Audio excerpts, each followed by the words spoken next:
Now we will come to our first panel of this morning.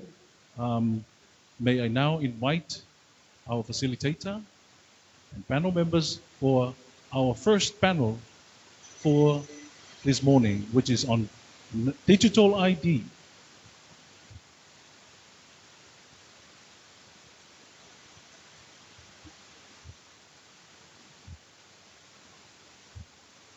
Our facilitator for this session is Miss Aliimumua Malaefono Taua. She is our government statistician and of course the CEO for our Samoa Bureau of Statistics. Please give a warm welcome for our facilitator, Ms. Malaefono. Thank you, MC. May I call again Hans to sit with us?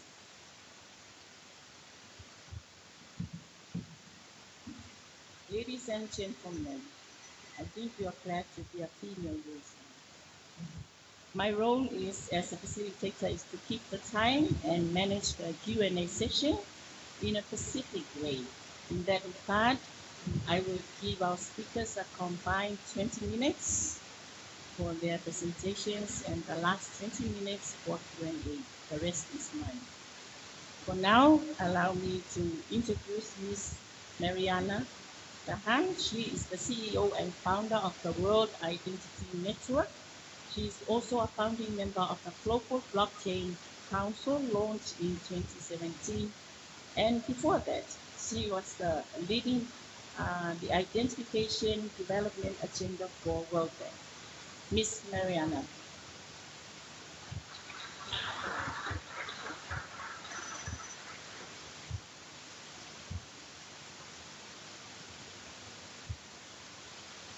Before that, I just wanted to say a big thank you for having me here. I'm very impressed with everything I've heard this morning, and I'd like to commend on the government of Samoa's initiative and ambition to transform the region and the country with digital technology. I also would like to say a big thank you to UNDP for convening us all for this truly transformative day. And from my past experience at the World Bank, I can tell you that this is just a stepping stone, but a critical one that will really lead towards transformation. So a big congratulations for that. And again, thank you for having me. I'd like to talk to you about identity. And I don't know if we can run the slides. But before we do that, I just want to tell you why this is important to me personally. We've heard a great presentation just before.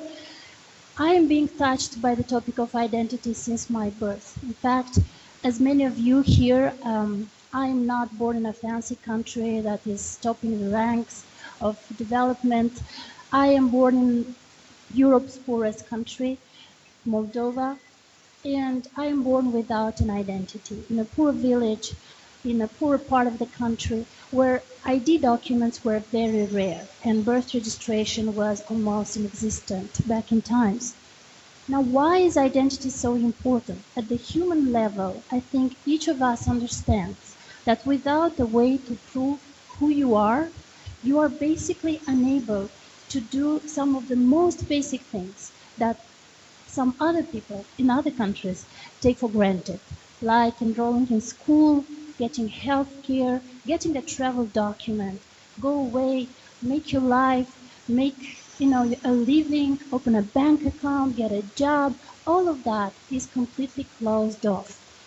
So with that in mind, many, many years after I made my way, I arrived to the World Bank and I decided that I should do something for those communities and for those people who are still in this situation today. So in 2014, I have launched the Identification for Development ID4D global program, which is today a leading global agenda on identification, and it is embraced by world's most powerful institutions, by many organizations, among them present here. And we are very proud of that program. Today it is reaching about $1 billion in grants and loans to countries just like Samoa or others who are looking into digital identity systems to strengthen the economy, to provide opportunities to their people. So I wasn't alone and I was happy with what we've started. The development opportunity is really huge because today there are still 1.1 billion people without a way of proving who they are, without a legal ID. And that is affecting mostly women, marginalized populations in poorest countries of the world, mainly in Africa and South Asia. There are also children among those people, children whose births have never been registered before. With that, we call them invisible children, with only their most immediate family members being aware of their existence. And in the case of Moldova, in the case of my country, invisible children have often fallen prey to human traffickers who are using fake ID documents to smuggle them across borders, to coerce them into modern slavery, and to use them for organ trade. Many of these people are today refugees. They are migrants. They are people who need our support. But it's also a big economic opportunity if we are to integrate those people into the modern economy, giving them an identity, a job, a way of making a living and contributing to the country's economic growth. We can actually succeed as a nation. So there is also a big economic growth opportunity. There have been estimates that if each person is given an identity, then we can have 500 million more people being able to access banking services. And at the global level, as a global community, we could have savings from the public spending amounting to nearly $50 billion annually. This is huge. All this money could go into social programs, into developing families, into helping every individual to succeed. So these were the thoughts when launching this program, and we have been very fortunate to get a lot of support from the donor community. The way we have positioned digital identity was as a foundational ID, as a platform that enables delivery of services, mainly in key sectors such as healthcare, financial services, education, but also eGovernance services that is probably cross-cutting, and tax collection. So all of these public services that can be enabled if every single person is given an ID. It requires a lot of commitment, political leadership, but also a lot of coordination, and not the least among the donor community itself. So all those agencies who are currently developing siloed programs to support existing initiatives in the country, such as social benefits disbursement or registry for uneducated people, they are actually building parallel systems that are eventually inefficient, don't talk to each other, do not interoperate, and therefore, in the long run, will be substituted with yet another ID system. So in order to fight that, we have convened a multi-sectoral group at the World Bank. It has been one of the biggest agenda, and still is, that regroups all of the parts of the World Bank and departments to have this multi-sectoral expertise.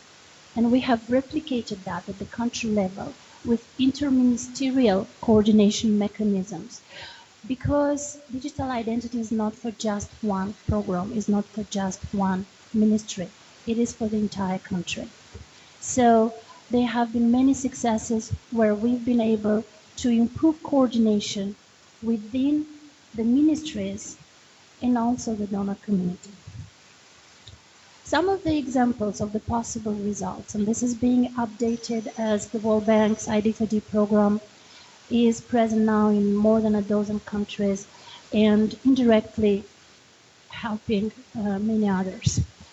We have seen increase in birth registration rates. In Africa, in countries like Senegal, the birth registration rate went from 25% to 40%, But just recently in Malawi, which is one of the poorest countries in Africa, we have seen registration rate going from 3% to more than 90%, and that with support from UNDP, a UNDP-led program.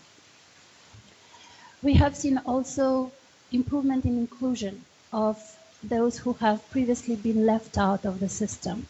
Women have been able to access social benefits based on their own identity, not having their savings or their pensions being taken away by male relatives, as it was the case in many countries.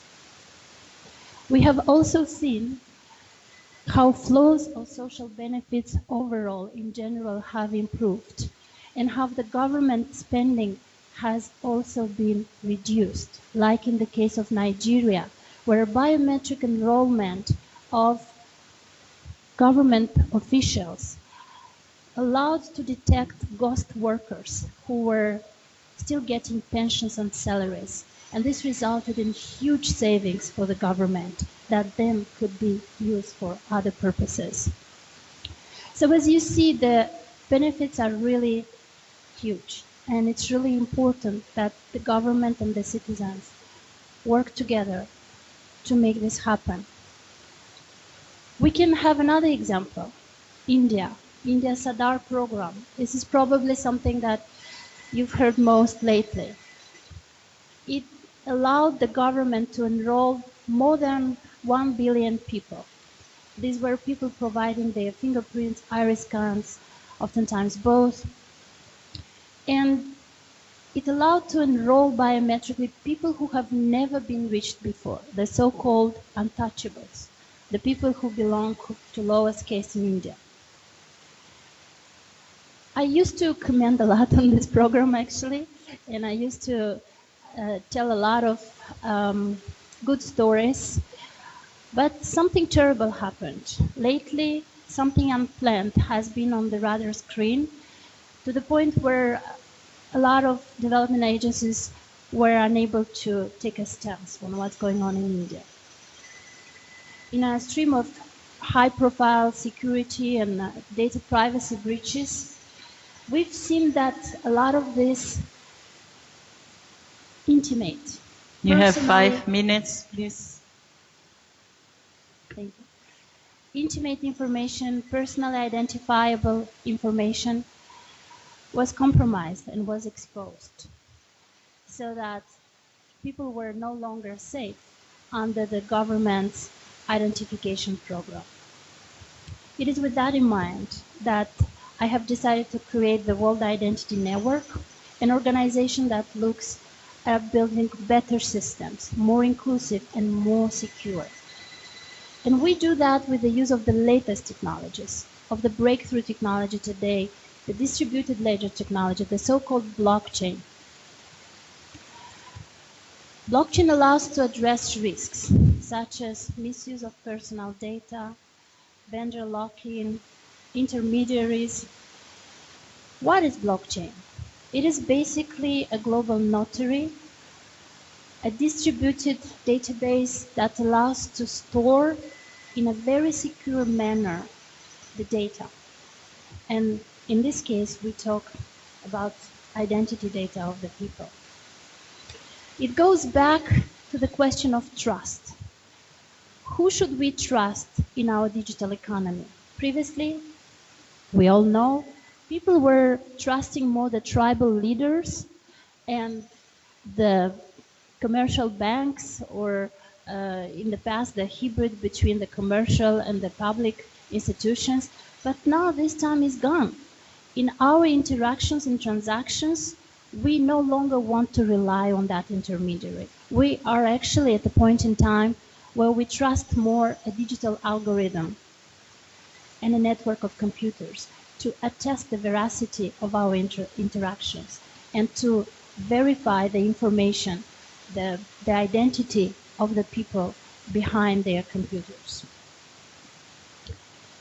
Finally, I want to tell you that this is breakthrough, but this is already happening. And as someone who is traveling the world and meeting government leaders and private sector representatives and civil society, I was proud to launch the global challenge that is called Blockchain for Humanity, something that we launched together with several United Nations agencies, including UNOPS, to help use blockchain-based identity to fight human trafficking, to fight child trafficking, something that, as I mentioned at the beginning of my talk, I'm very passionate about.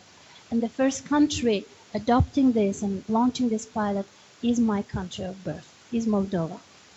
We will let you know more as the pilot unfolds. It is an innovation, it is a real life experiment, but worth trying, because every life we are saving is a child life that can contribute to our future as a humanity. So we call this turning invisible children into invincible ones. And I look forward to telling you more when we have an occasion. Thank you very much for having me.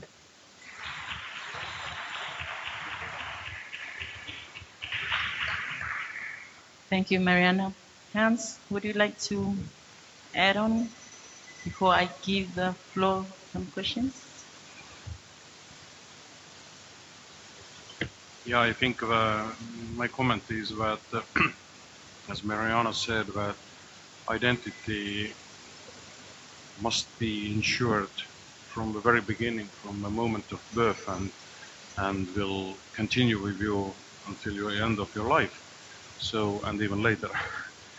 So, so that's why I think this kind of approach that there should be digital identity should provide it, not digital identity, but already today in the digital format somehow should be provided from the moment of birth. Without it, any government cannot exist. You cannot plan your school network, your healthcare network. You cannot plan whatever services for the citizens, and citizens themselves are not secured if the identity is missing, as you just explained in very, very harmful examples.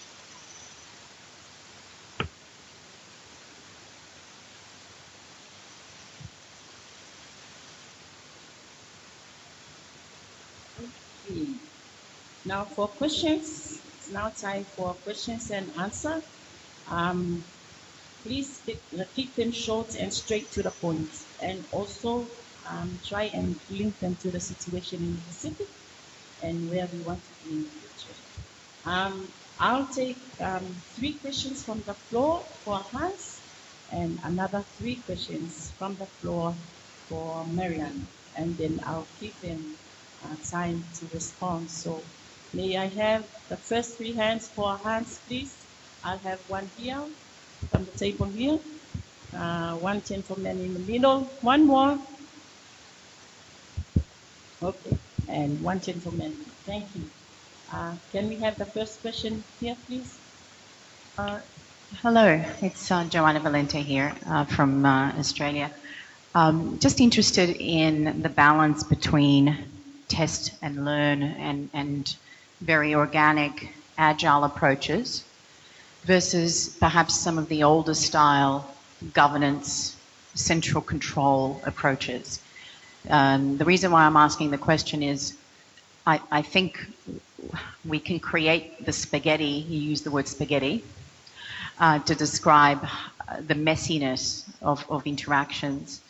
And there is a risk that pure test and learn approaches can actually recreate the spaghetti messes of the past rather than actually solve problems in a different way. Thank you. Take the second question, please. Gentleman in the middle. Talofa. Sam Saili from Sky Eye. Question on the ID. You mentioned citizen ID and how they use that for transaction. When it comes to companies or business, how do you identify that? Do you tie the individual to the business, or do you create a new ID for the business?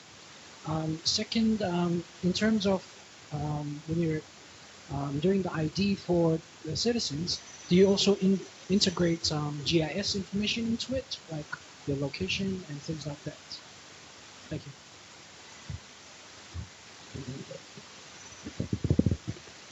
Last question. Thank you. My name's William Tibbin. I'm from the University of Wollongong in Australia. I'd just like to know, in terms of how much data should be stored. Earlier on you mentioned that it should be stored once in one location and shared between different departments, but I'm just wondering whether, say, medical history should be necessarily given to a department that has no real interest in medical history. So I'm just interested in terms of the logistics of having just one set of data, and that kind of relates also to the other presentation too, in terms of how much data should be stored to identify a person, because there are different needs along the way, and that's the purpose of the question. Okay, thank you very much for those questions. And starting from the question, central control versus agile development. Our understanding in Estonia is that, and what the technical platform also allows, that we don't, if a system is too centralized, it kills the innovation in the field, let's say, inside the government. So you cannot decide how the service should look like, what is developed by the road authority or social security authority, because they know, only they know what kind of service it is actually, and how it's functioning, and how they can re-engineer or simplify it. But at the same time, there should be standards and guidelines from the government that at least this kind of look and feel and how it looks like for the citizens must be similar. And this is missing in Estonia. UK is much better in this thing, because sometimes in Estonia, if you are like going to a road authority and when you go to the social security authority webpage, you are like landing from one continent to another, and the logic behind the services and is totally different. I cannot say one is better than another, but there should be kind of agreement inside the government how we do it, because I'm, as a citizen, using those services maybe once per year or once per 5 years even, and if I need to learn every time what is the logic behind the service, how to use it, what is the vocabulary, what is the steps, I think this should be agreed how we do it or we don't do it. So, but anyway, I totally agree that there should be opportunity for each and every agency to develop their own services, and they must do it, because if you centralize it, I haven't seen any Superman who knows both how social services and agricultural services and healthcare services and educational services are working. It's like mission impossible. I hope I answered your question. The second question is identity. Yes, we are providing in Estonia digital identity and traditional identity, but is binded to a digital identity for every citizen and resident. It's actually in numeric code, what also consists your date of birth. So this is unique, provided to every citizen. So based on this code, you will live your life. It's very rare exceptions when this code could be changed if there is orphan is adopted or something like this, where it's slightly changed, maybe a couple of numbers, and or you are given a new identity because you are like this protection scheme because you are cooperating with police, but it's like maybe 2 or 3 times per year what is happening.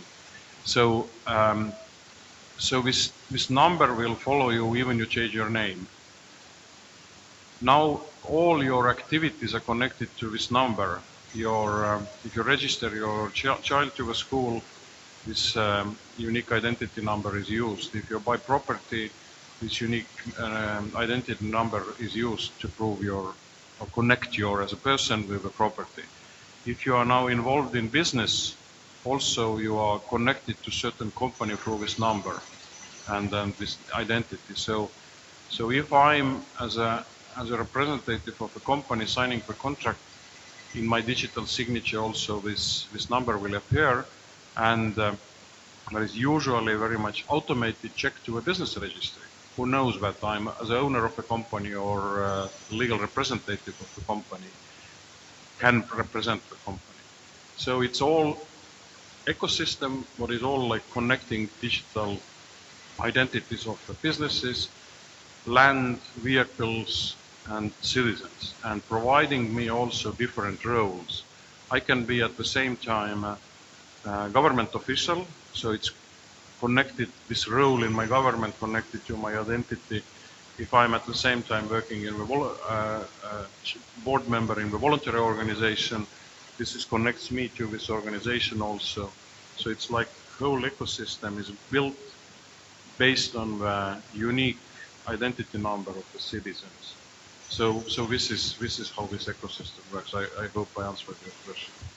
And also, like you're asking about land and geographical information system. Yes, also, like if I have a land parcel, and I'm owner of this land parcel, it's connected to my ID number also.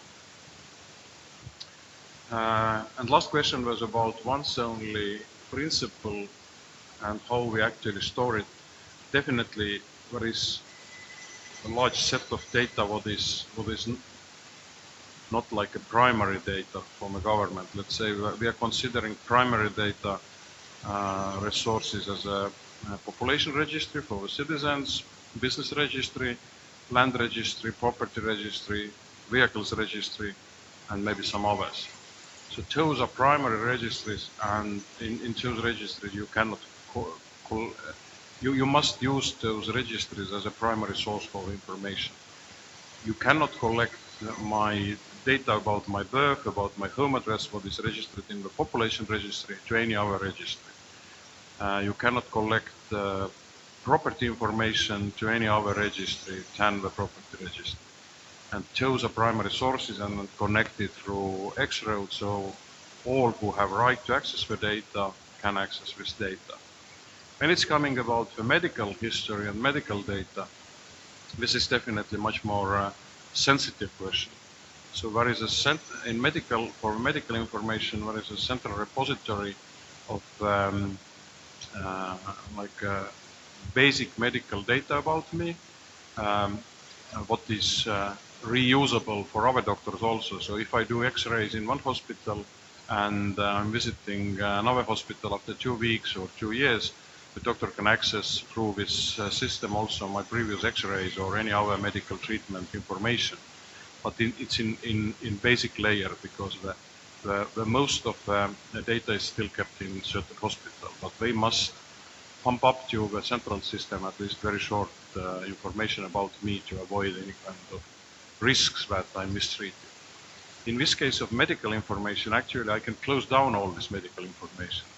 If because of my religious or whatever purposes, I don't want that other doctors will see.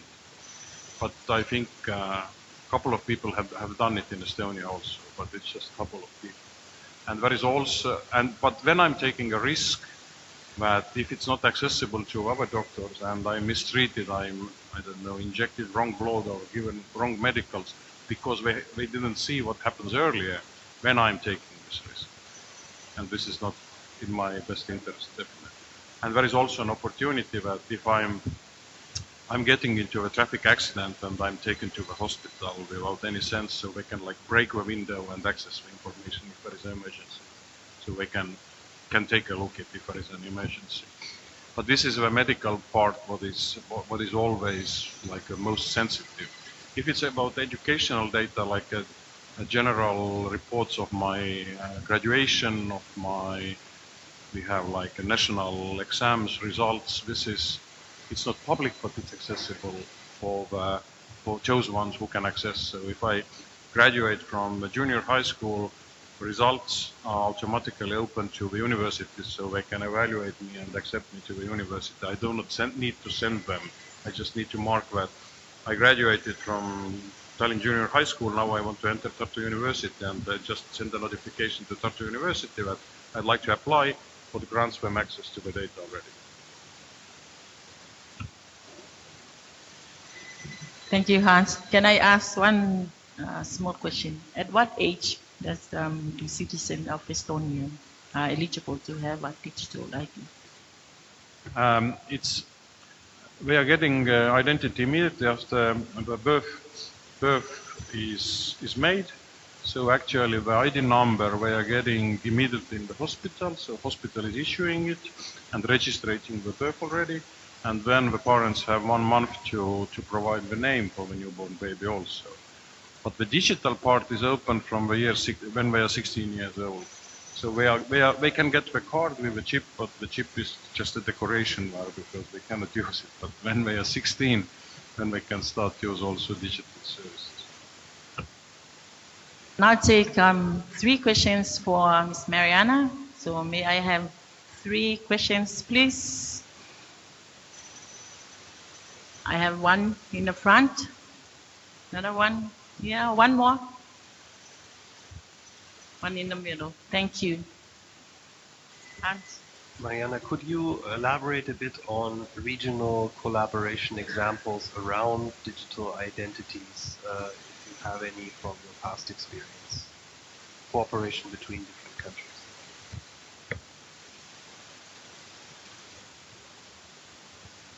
Our second question. Hello, Joanna here.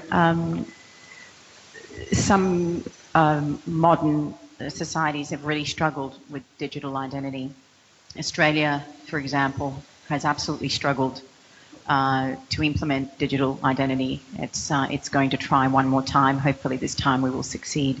And I'm wondering whether you have had an opportunity to look at, you talked about India and the challenge there, but having a look at why others have failed and what we can learn from those failures.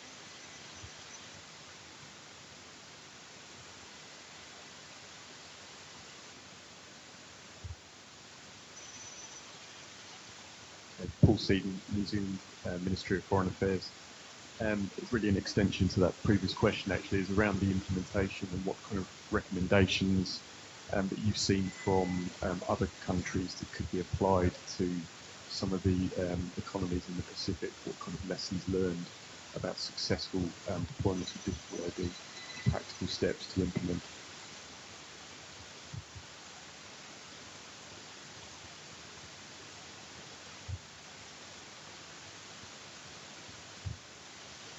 Going back again to the experience at the World Bank and the Identification for Development, ID for the agenda.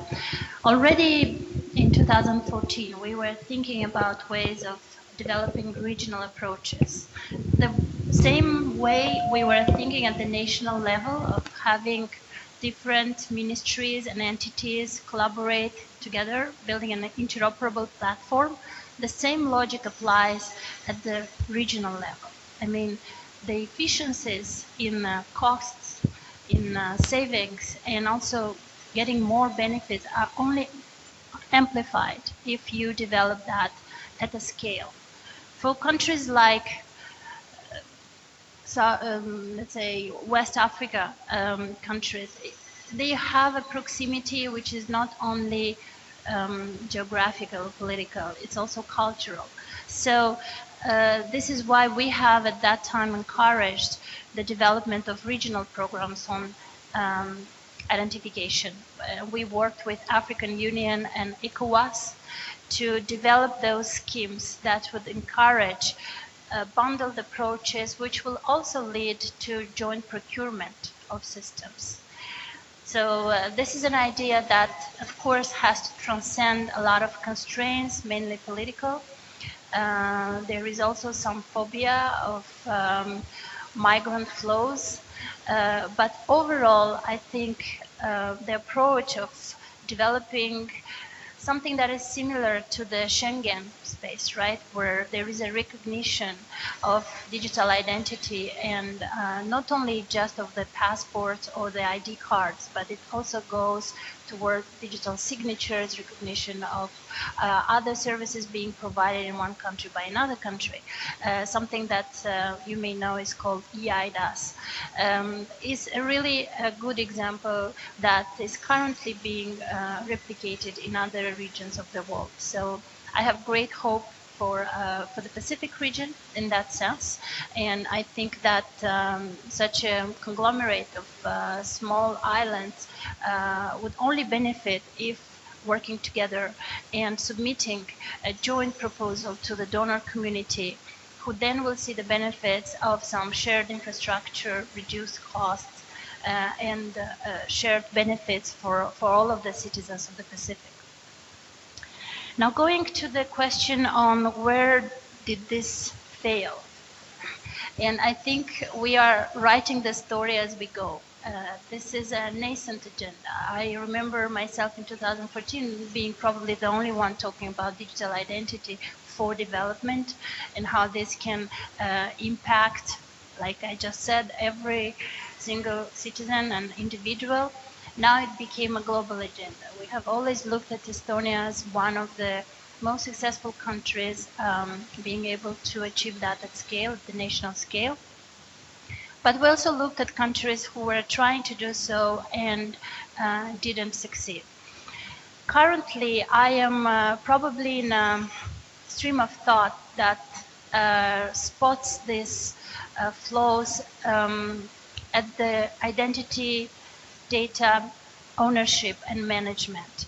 So there is a new vision emerging, which is called self-sovereign identity, and which is a concept that says governments have too much ownership over our own identities, and as such, the global community is probably risking the creation of an Orwellian system, of a surveillance system. So having each and everyone's identities being collected and stored in poorly managed central databases, as some of the security breaches in the past have shown, is probably not a good idea. Such cases in India or even in the US with Equifax, or everywhere in the world with Facebook and Cambridge Analytica, have shown that probably more control should be given to the individual. So self-sovereign identity is really a new emerging trend that some countries are looking seriously into, and the use of technologies like blockchain to encrypt and secure the identity data. Some countries really put a lot of effort into that. I also want to remind that Estonia has been using strong, powerful encryption before the word blockchain became a very fashionable one. So they've been doing that for ages before everyone got crazy about blockchain. So maybe you could tell more about Estonia's views on self-sovereign identity and the next steps forward in that direction. Yeah, thank you very much. Maybe I'm not the best identity expert, and self-sovereign identity is definitely a new concept.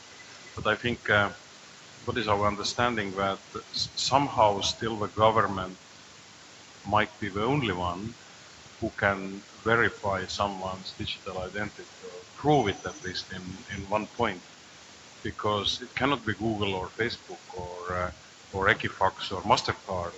Either they are technically probably most capable than any other government, but still there is a need that in some point government somehow puts together your physical identity and digital identity, what you will use, and maybe after every couple of years just once verifies it, because otherwise it might be in the wrong hands already.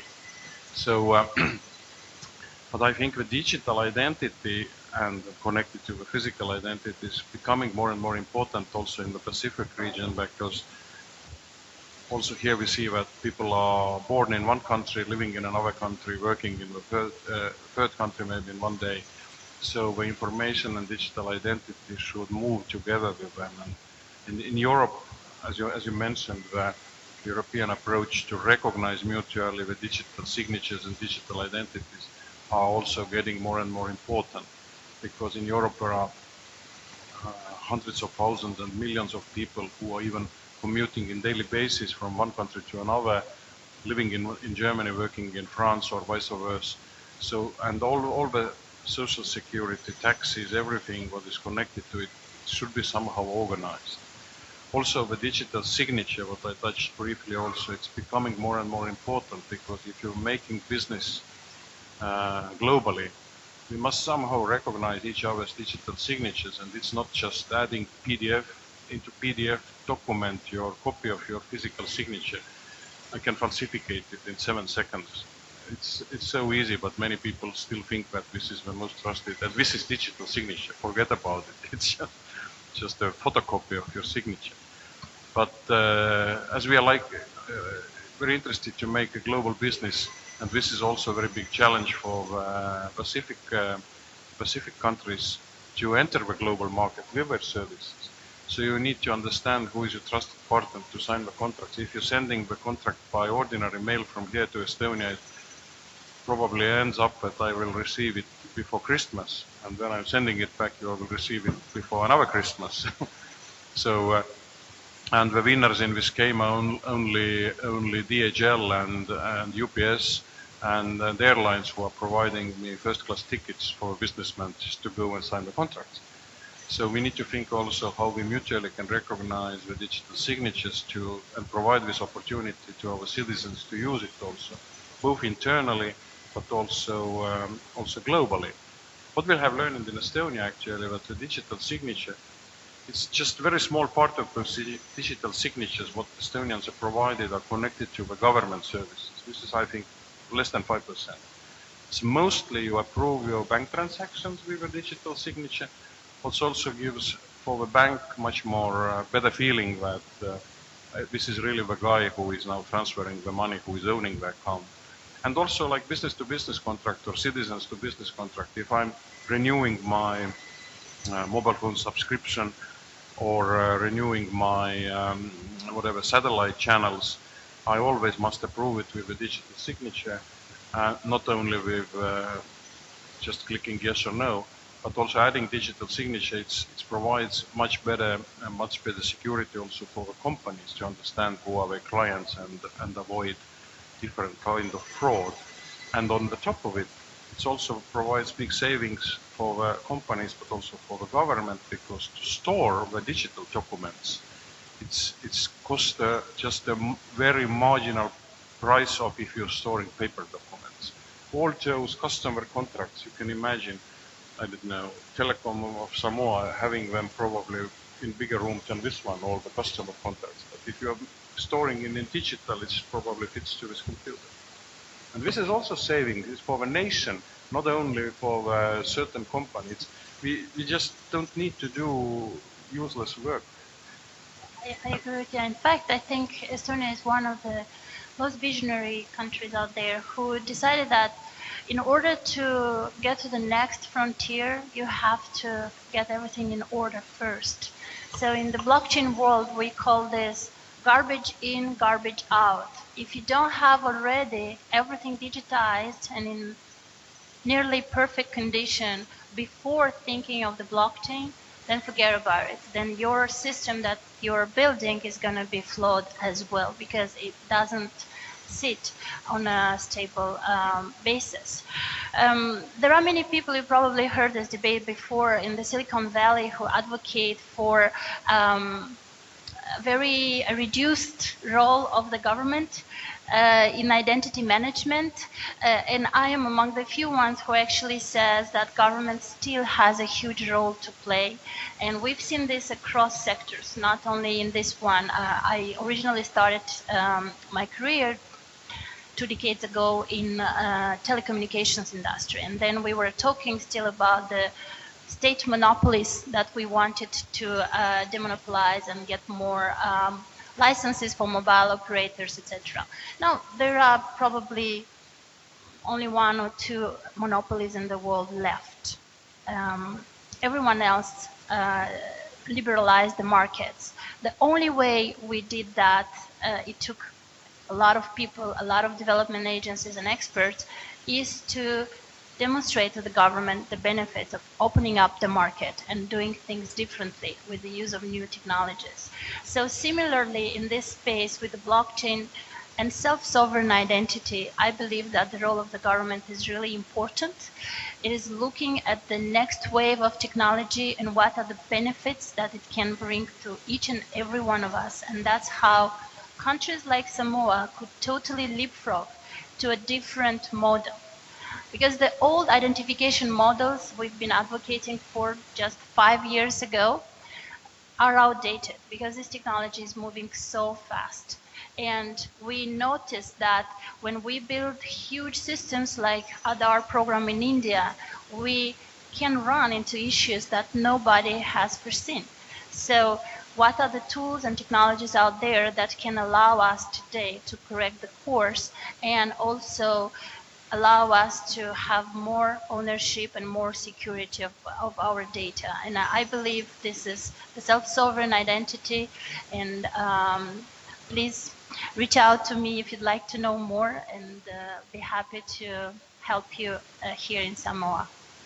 And my very last comment is that we really encourage regional cooperation and develop things together, develop legislation together, and develop principles together. Because in the long run, it's a huge investment if you can share something and not be in conflict with each other, even technically. And very last remark is that technology is important, but people, processes, and political leadership actually decide is it successful or not.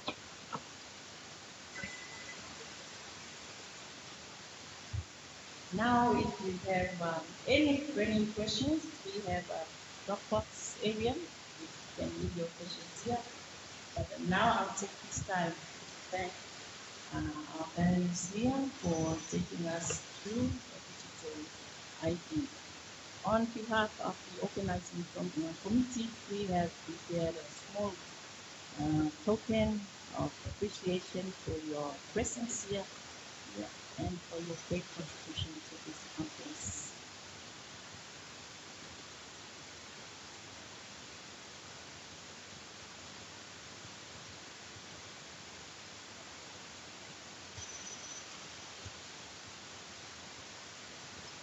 Can we have our photographer right in the front here just to take a group photo for our panelists and give our facilitator and our panelists a round of applause. Please to the front of the table.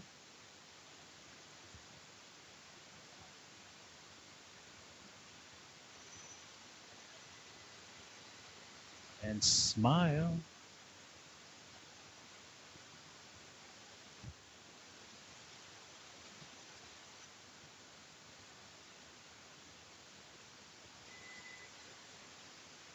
Please give them a round of applause. And may I now invite our second panel discussion, panel members, and also the facilitator for this next panel on digital economy to please take the floor. This session is facilitated by Afionga Fia Ailitoa Pepe Christian Fruin, who is the chairman of Electric Power Corporation Board. He is also the chairman for Digital Samoa and Digital Pacific. I will now hand over the floor to Mr. Fia Ailitoa. Thank you.